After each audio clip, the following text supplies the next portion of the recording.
Ya, selamat sore untuk kita semua. Perkenalkan, nama saya Abilon Tunci Kapnani, mahasiswa kelas A, jurusan Sosiologi, semester 7. Di mata kuliah Sosiologi Terapan kali ini, kami diminta untuk mereview buku yang berjudul Kesenjangan Digital Internet dan Ketidaksetaraan Sosial di Perspektif Internasional yang ditulis oleh Massimo Regneda dan Glenn W. Monsher.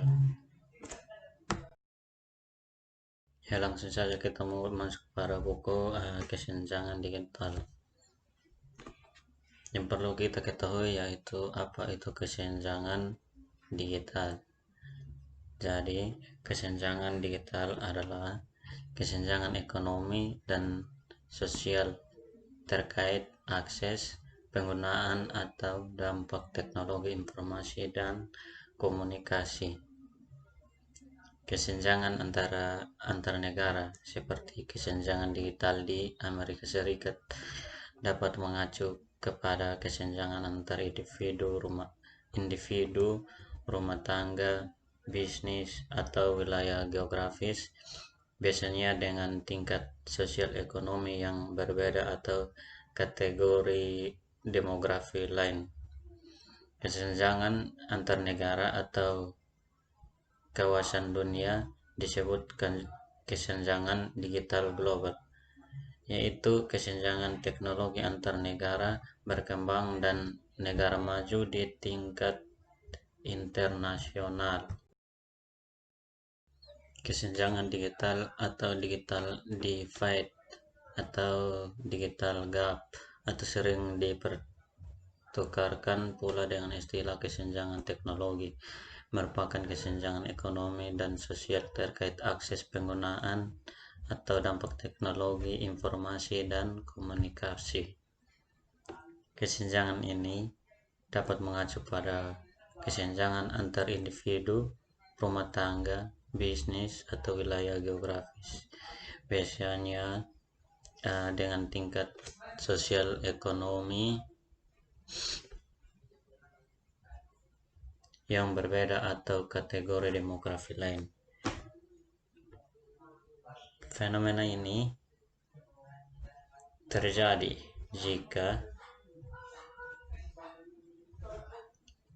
kondisi di mana hubungan antara teknologi informasi dan komunikasi atau TIK dan kelompok-kelompok individu dibentuk dalam peraturan yang kompleks dari masalah sosial, masalah lingkungan, masalah politik dan ekonomi, atau OECD mendefinisikannya sebagai kesenjangan antara individu, rumah tangga, bisnis, dan area geografis pada tingkat sosial ekonomi yang berbeda sehubungan dengan peluang mereka untuk mengakses teknologi informasi dan komunikasi dan penggunaan internet mereka. Dalam hal ini, kesenjangan dalam pandangan dikotomis adalah gap antara yang kaya atau they have dan yang tidak kaya, di mana kaya berarti memiliki akses ke komputer dan internet, dan dibandingkan dengan tidak kaya atau they have not. Gil Gracia Ferro Helbig pada tahun 2019 mengatakan dalam diskursus mengenai kesenjangan digital, penelitian kesenjangan digital sebagian besar memperhatikan akses seseorang ke komputer atau jaringan internet dan teknologi lainnya. Pendekatan lain menggunakan macro view ketimpangan ruang, yaitu ketidaksetaraan antara negara berkembang dan negara maju, negara berkembang atau antar daerah di negara terkait infrastruktur TIK atau teknologi informasi dan komunikasi dan sumber daya manusia. Di Indonesia, keterangan terbaru Asosiasi Penyelenggara Jasa Internet Indonesia atau APJII mengenakan internet saat ini sudah mencapai 50% dari total penduduk Indonesia. Penetrasi ponsel pintar seiring dengan penetrasi operator jaringan seluler yang memberikan layanan tak hanya telepon namun juga konektivitas internet di seluruh area Indonesia, memperkecil blank spot dan membuat setiap tempat pelosok negeri mulai menikmati layanan internet. Menggunakan ponsel sebagai media dalam satu hari, warganet Indonesia menghabiskan waktu rata-rata 4 hingga 7 jam, bahkan lebih dari 7 jam sehari, dikarenakan akses internet sudah berada dalam pengamanan melalui internet dan media sosial di ponsel pintar. Berdasarkan kesenjangan infrastruktur yang ada, maka upaya pembangunan infrastruktur atau teknologi informasi dan komunikasi melalui pelaparing hingga ke kawasan timur Indonesia atau KTI dilakukan dengan skema kerjasama antar public private partnership atau PPP.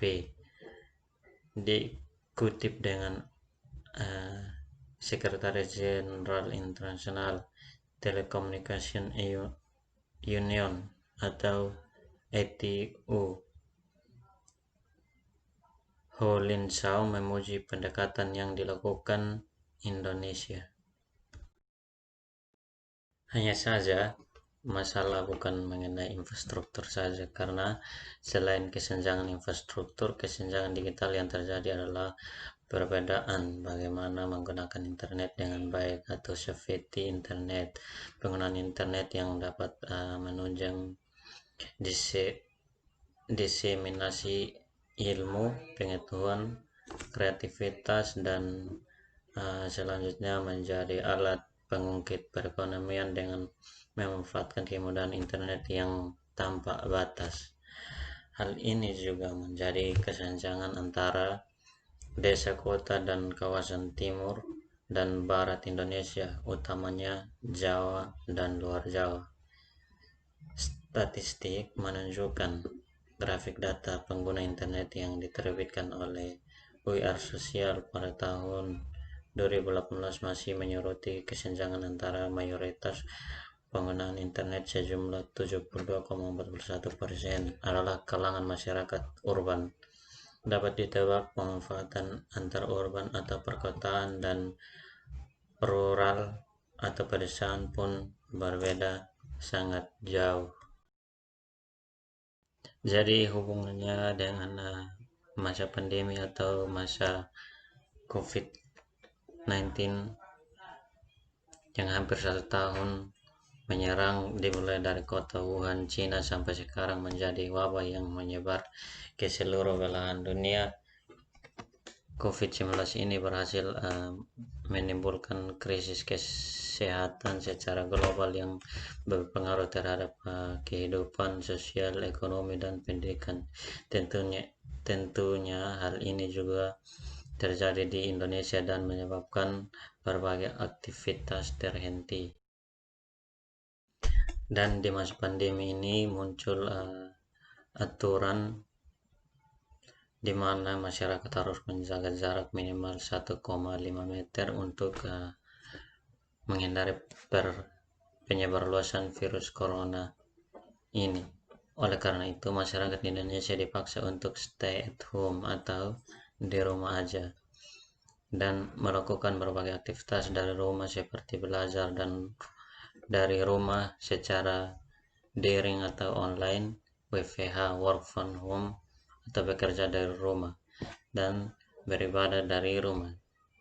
Dengan adanya aturan untuk beraktivitas dari rumah ini yang membutuhkan peran teknologi atau yang tadi disebutkan tadi kesenjangan digital. Perkembangan teknologi pada era modern ini sangatlah pesat. Saat ini teknologi telah memberikan banyak manfaat dalam kemajuan berbagai aspek. Untuk pembelajaran daring di Indonesia sendiri mulai sejak 16 Maret tahun 2020. Sistem pembelajaran daring adalah sistem pembelajaran tatap muka secara tidak langsung antara guru dan siswa melalui online yang menggunakan jaringan internet. Guru atau dosen harus memastikan kegiatan belajar mengajar atau KBM tetap berjalan meski siswa berada di rumah dengan bantuan teknologi seperti saat ini yang kita lakukan. Hal ini sesuai dengan Menteri Pendidikan dan Kebudayaan Republik Indonesia terkait Surat Edaran Nomor 4 Tahun 2020 tentang pelaksanaan kebijakan pendidikan dalam masa darurat penyebaran coronavirus disease atau COVID-19. Namun, beberapa efektifkah pembelajaran secara daring? Hal ini sangatlah berpengaruh terhadap kemampuan belajar anak. Penggunaan teknologi seperti gadget untuk belajar ini juga dibilang cukup menyulitkan para orang tua. Pasalnya untuk belajar secara online diperlukan internet yang memakan kuota, sedangkan kita semua tahu bagaimana sulitnya perekonomian di tengah pandemi ini. Oleh karena itu, pemerintah memberikan bantuan kepada masyarakat, terutama pada murid berupa kuota edukasi untuk keperluan teknologi. Saat ini memang sangat mempermudah manusia termasuk mahasiswa untuk melakukan aktivitas di tengah pandemi. Namun selain berdampak positif, banyak pula dampak negatif yang terjadi dalam pandemi yang berkaitan dengan teknologi ini. Misalnya pembobolan data akun beberapa e-commerce besar seperti Tokopedia dan Bukalapak pelanggaran dan dikarenakan pada masa WFH banyak pekerja yang kehilangan pekerjaan serta banyak pula yang beraktivitas di rumah sehingga membuat transaksi e-commerce akhir-akhir ini berkembang pesat dan sumber daya uang berputar hebat. Mungkin itu saja yang dapat saya jelaskan dari buku ini. Kurang lebihnya saya mohon maaf. Terima kasih.